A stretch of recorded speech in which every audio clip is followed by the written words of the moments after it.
د بینظیر د روپو لپاره چې کم کسان په 81 71 باندې خپل سټیټس ګوري نو هغو ته دا قسمه لیکل راځي او لیکلي ورته چې والٹ اناکټیو. هغوی د دې مطلب څه دی او دا د څه د وجې نه موږ ته چې دی دا راغلی دی او لاندې ورته لیکلي هم کړي چې په هغې کې تاسو ته لیکلي چې خپل شناختي کارت او ستاسو په نوم چې کوم رجسټر سیم دی نو هغه راواخلی، خپل موبایل به ورسره هم راواخلی او دا چې دی د بینک کم ایجنټ چې دی هغې ته لاړ شئ یا بینک له لاړ شئ نو هغه به ستاسو بایومیټریک چې دی دا به وکړي.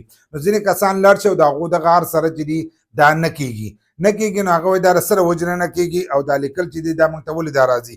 ځینې کسان ته ایکټیو لیکل او موږ ته ان ایکټیو چې دی دا لیکلی لکه زموږ دغه چې دی هغه نه دی ایکټیو شوی نو دا د سره وجې نه راځي. نو که تاسو کتلې د دې نه په تېره شوي ویډیوګانو کې موږ تاسو ته ویلو چې سیم راواخلی خو ځینې کسانو سیم چې دی دا نه راغستو. نو کومو کسانو چې سیمان زموږ په وینا باندې نه راغستی او بیا یې لیټ راغستی نو هغو زیاتر کسانو ته دا مسله چې دا راغلی دا د دې د وجې نه راغلی ده. تاسو چې کوم سیم راغستی دی سیم تاسو لږ لیټ راغستی نو ستاسو اکاونټ چې دی دا ایکټیو شوی نه دی. لکه هلته کې تاسو دفتر ته لاړ شئ په دفتر کې به تاسو خپل اکاونټ چې دی هغه به لینک کوو.